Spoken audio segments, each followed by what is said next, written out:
There is a famous saying that the Irish knows what you had for your breakfast, and we have got even a better one that the Indians would know not only what you had for your breakfast, but even what you discussed at the breakfast.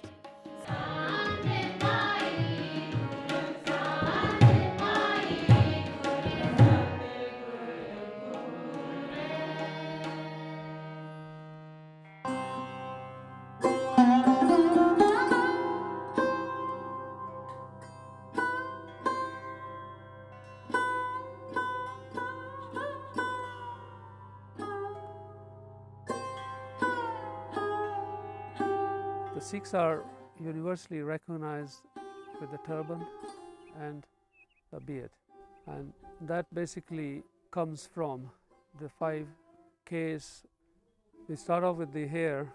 We keep the hair to thank the God for what He has given us.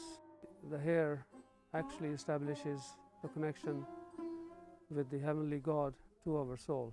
We keep a comb in our hair. Third one is the kara, which is the bangle, steel bangle we wear on the master hand. So that basically signifies us to do the right things in decision-making process. And then the kashera, which is the Punjabi Sikh style underwear, is the dress code. Fifth one is the kirpan. In English you could refer as a dagger, but that is to protect any injustice being done on any person. The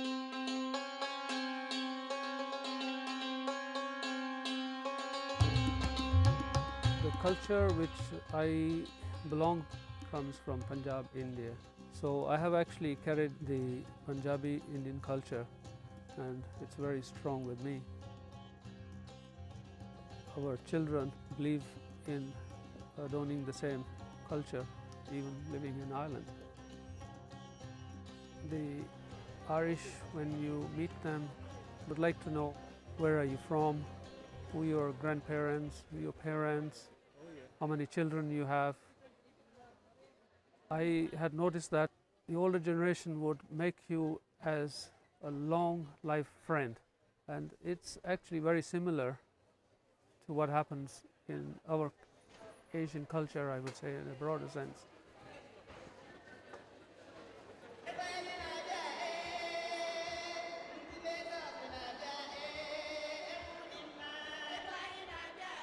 I was born in Nairobi, Kenya.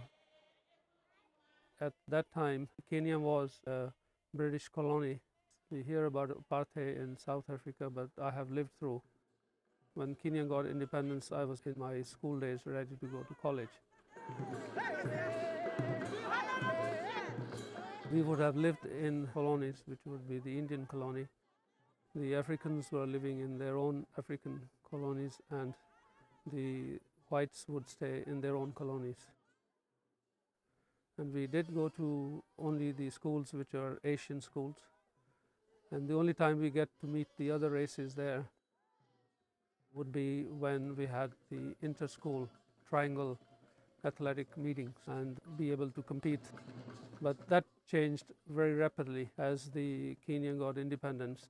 At that time I would have graduated with general engineering, and I got a job with East African Airways as a ground engineer. I worked there about 10 years, and then an opportunity came to go to Malaysia. Kuala Lumpur was going to be the base for the Malaysian Airlines to start. I was recruited as one of the engineers to go there and set up the maintenance base for the airline there. So the contract was only for basically 2 years, but I ended up there for 15 years. And with that experience, then I had an opportunity to go into business, and this was back in 1988, but we had to be placed at an English-speaking country. Obviously, the first one comes to anybody's mind would be UK, that the UK would not give us the certification to do the aircraft repair work. Ireland being a neutral country, any products which we produce here would be acceptable to any countries in the world. The unemployment rate, especially in the Midwest region, was running at about 27%. So the government was having a lot of initiatives for companies to come in. So we got very good incentives from Shannon Development, very good cooperation from IDA. We picked up the Shannon because we got very good facility. There's no regrets. It's been success. There were very few Sikhs in Ireland. The times have changed quite a bit. The Sikhs have integrated very well into the Irish society, simply because back in India we would have the same culture of friendliness towards your neighbors and to the society.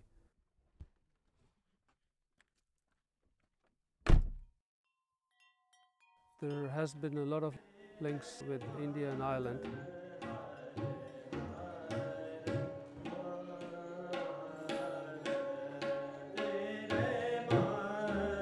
Michael McAuliffe, who was born in Newcastle West, had joined basically the civil service for the British government in India, and then he was basically asked by the British to mix with the Sikhs and learn and inform them of what they were doing, which would have endangered their rule in India. When he intermixed with the Sikhs, he translated the Granth, which is our holy book, into English, and then he had written 6 volumes of Sikh history, which are taught in all the educational institutes worldwide. And when the British found that he has converted into a Sikh, then he was basically fired from his job.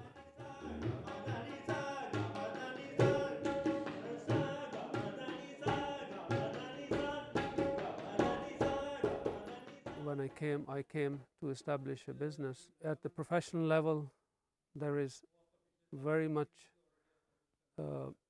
interaction with each other, and there is no cultural barriers there at that level. But people who are working in the lower labor level, there are certain areas which cause as barriers for the Sikh to get jobs. When one of the Sikhs in Dublin tried to get a job with the Garda Reserve, he was turned down because he was wearing a turban. Now, that would be something which would be unacceptable in the rest of the world, and we hope we can change that in Ireland. I would still say that this is much better than other countries. There is still a lot of respect for all the other races which are being welcomed to live in Ireland. When we arrived here, we were looking for basic things like vacuum cleaners and fridges, all the kitchen utensils. So we went to a shop in Limerick, and we found such a friendly gentleman there. He gave us very good vacuum cleaner, and we were very new here at that stage, and he did not take even a deposit for it. He said, you go ahead and use it and let me know if you're happy with it. There was a lot of trust here in people, and I don't think so you will find that in anywhere in the world. Where is my home is a very, very interesting question. Although my parents came from India and I was born in Kenya and then was in Malaysia for 15 years. Working for an airline, I had a lot of opportunity to travel around the world. I believe in a borderless world, and I would say that wherever you have your place of residence, that's your home, and you don't know where the other next opportunity is going to be.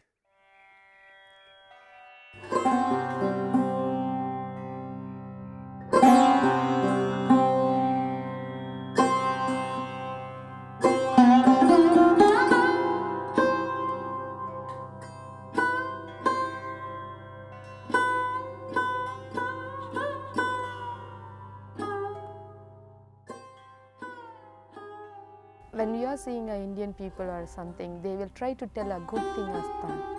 We are trying to keep a nice mosque outside. We are showing we are very colorful. We will wear nice dress. We will have all the festivals. We will do this one, that one, that one, that one, that one. If you go behind each human, there is always the compromise is there. Compromising.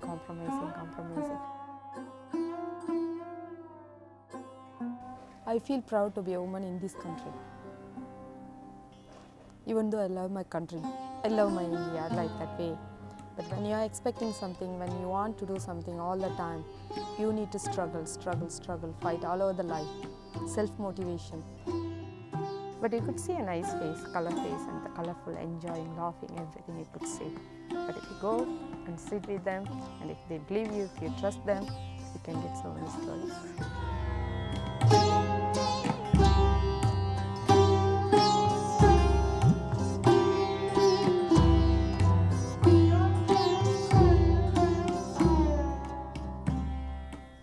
You don't have a self-identity. Most of my mom, in-laws, everybody are sacrificing, are spending the whole life in the kitchen only. So even they are talking with other women, they will talk about the day food and what they are going to prepare afternoon, what they are going to prepare next day, what's missing, what they are going to buy, and how the kitchen is going to be. So always the life is around the kitchen. And if you are inviting somebody for a birthday party and everything, the women will be in the kitchen and all the time they have to do all this work. We can divide our life into two, before marriage, after marriage. Before marriage, we'll have little more chances to go with the friends, go for the cinema, something. They will send with brothers, our father will take us. And after marriage, we'll go with the husbands. When we are growing up, we'll go with our sons. So somebody should be there all the time like a bodyguard. We couldn't go on our own.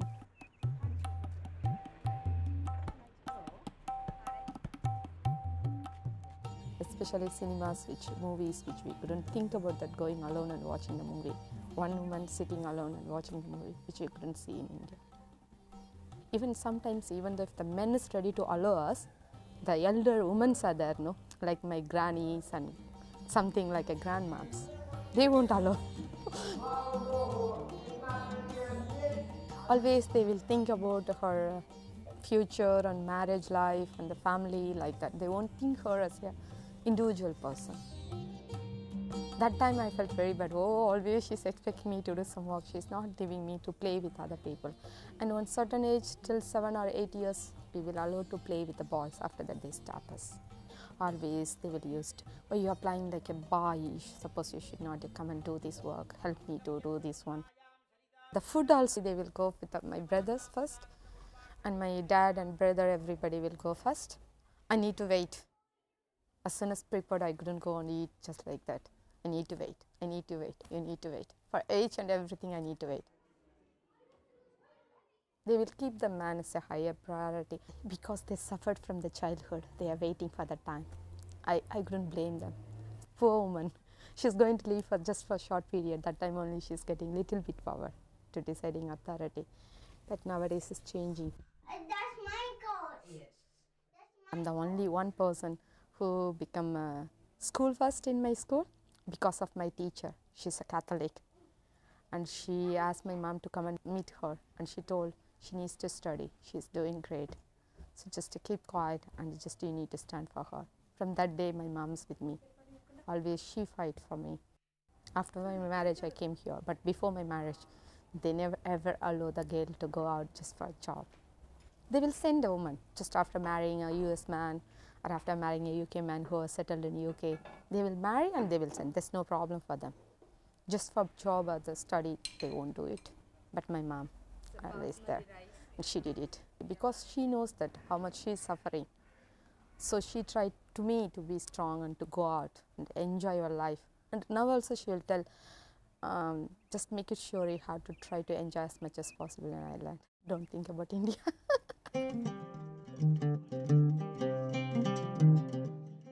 Just 6 months we stayed there. I resigned my job, I went back to India. I thought, okay, I can go back because I'm having. That time I realized how mad I am.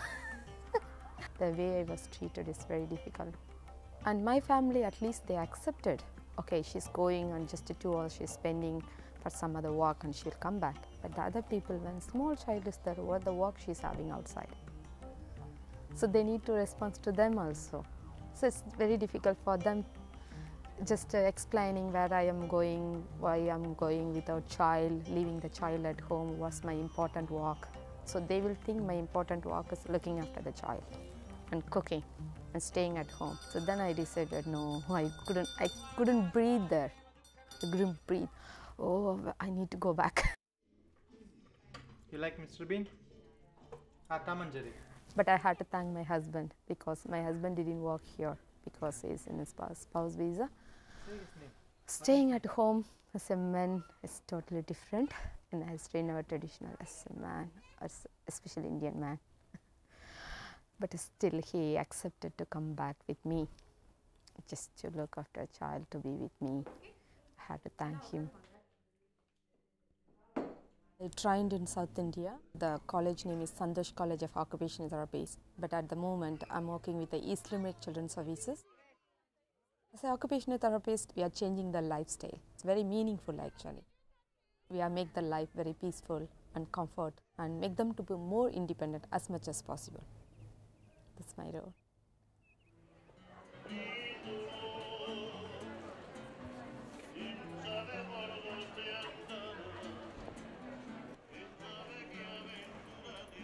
I started my living in Ireland, Beaufort, near to Clarny. It's a very nice village and County Kerry. You know, the accent and the pronunciation is very fast. It makes me a little bit time just to understand what they are trying to talk with me. But still, I could see they are very friendly, very caring. In India, if you don't know each other before, they won't tell hi or smiling, and they will think me like a crazy lady if I'm doing like that. But in Ireland, it's very natural the way they are telling hi, how are you, and smiling all the time, just welcoming by nodding the head like that.